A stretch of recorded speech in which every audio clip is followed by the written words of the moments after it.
Esselamu Aleyküm ve Rahmetullahi ve Berekatuhu. Aziz ve değerli kardeşlerim, muhterem Müslümanlar, bugün size sohbet açacağım mevzu hac ziyareti hakkındadır. Bildiğiniz gibi Uca Rabbimiz yarattığı insanları muhtelif yollarla, vasitelerle özüne doğru yakınlaştırır. Bazen kıldığımız namazlarla, bazen tuttuğumuz oruçlarla, verdiğimiz zekatlarla, humuslarla vesaire ibadetler kapısıyla Allah'a doğru yönelmiş oluruz. Ve aynı zamanda da Uca Rabbimiz maddi durumu, imkanı yerinde olan insanlardan onun beytini, evini hac etmesini, ziyaret etmesini ister. Biz bir neçə əsr önceki dövrlərə baxanda görürük ki, insanlar atla, dəvə ilə, uzunqulaqla, hatta piyada o evi ziyaret etmek için dünyanın müxtəlif yerlerinden, bölgelerinden yola çıxardılar. Bazen heç o ziyarete çatmaz, ziyareti hayata geçirebilmez, yolda dünyalarını değişerdiler. Bazen hac ziyaretini ettikten sonra qayıdarken dünyalarını değişerdiler.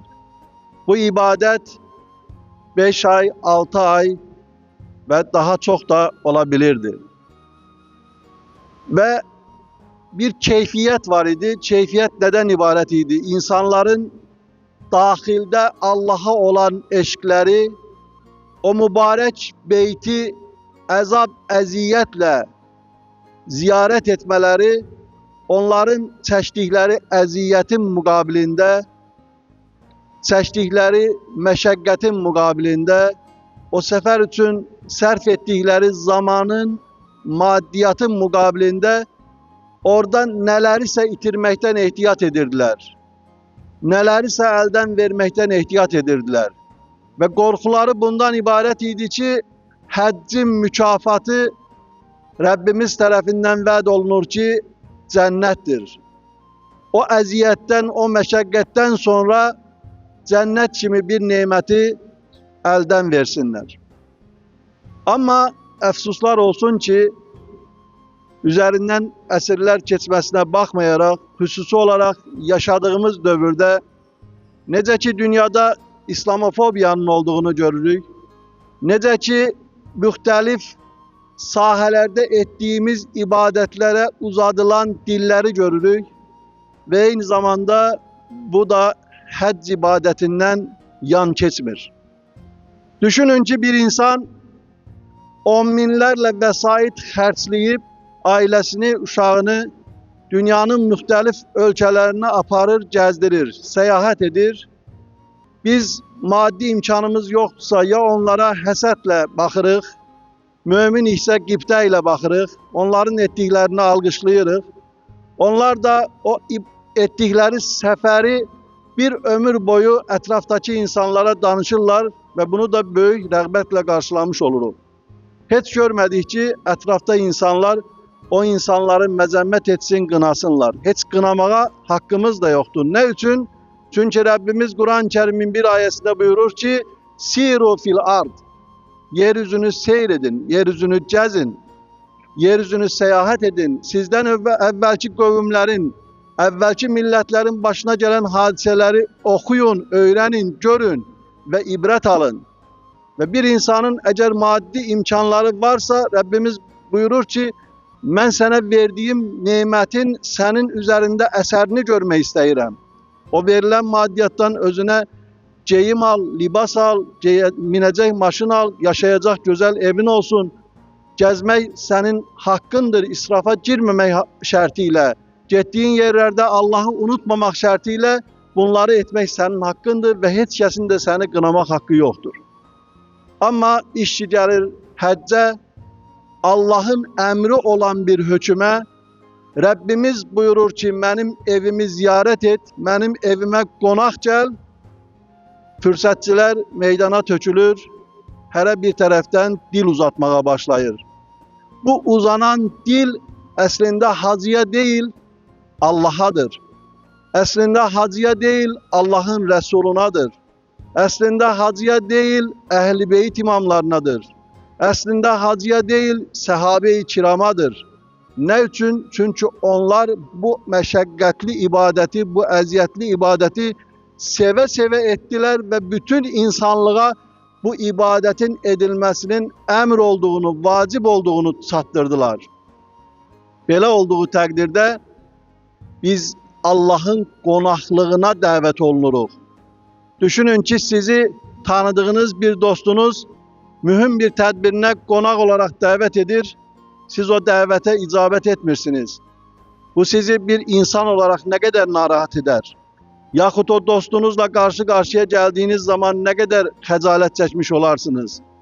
Bir də hələ dəvət edən vəzifəli bir şəxs olsa, bir də dəvət edən tanınmış bir iş adamı olsa, işçi bir insandan çıxır, aləmlərin Rəbbi olan Allah səni öz görüşünə dəvət edir, səni öz evinə dəvət edir.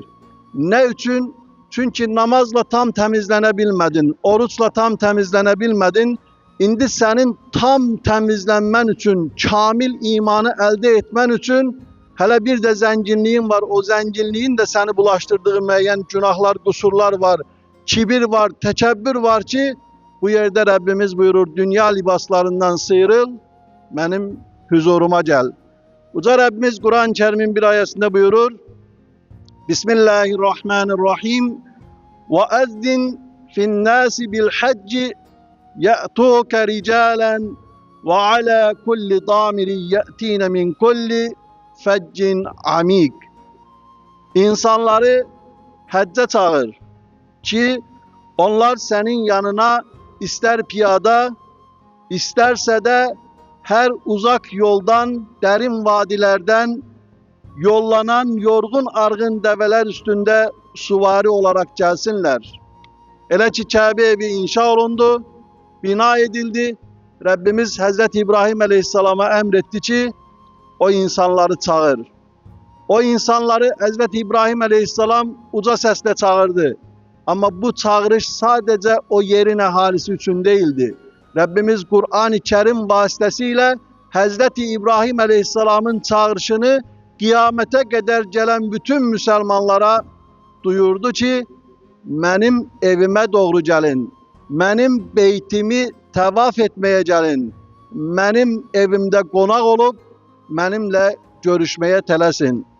Diğer bir ayette ise Rabbimiz buyurur, Fihi ayatun beyinatun mekamu İbrahim, وَمَنْ دَخَلَهُ كَانَ آمِنًا وَلِلَّهِ عَلَى النَّاسِ حِجُّ الْبَيْتِ مَنِ اسْتَطَاعَ إِلَيْهِ سَبِيلًا وَمَنْ كَفَرَ فَإِنَّ اللّٰهَ غَنِيٌّ عَنِ الْعَالَمِينَ. Orada aydın nişaneler, İbrahim'in megamı vardır. Orada dahil olan şəxs emin amanlıktadır. Yoluna qüvvəsi çatan her bir kəsin həcce gedib o evi ziyaret etmesi insanların Allah karşısında borcudur. Kim bu borcu inkar ederse bilsin ki Allah alemlere mühtaç değildir. Muhammed ve Ali Muhammed'e salavat işledi. Aziz ve değerli kardeşlerim, ayeten de gördüğünüz gibi Uca Rabbimiz həcc etməyimizi maddi imkanlarımız yerinde olduğu halde Allah karşısında bir borc olduğunu bildirdi. Biz bu əməli etməklə Allah'ın borcunu ödemiş oluruq.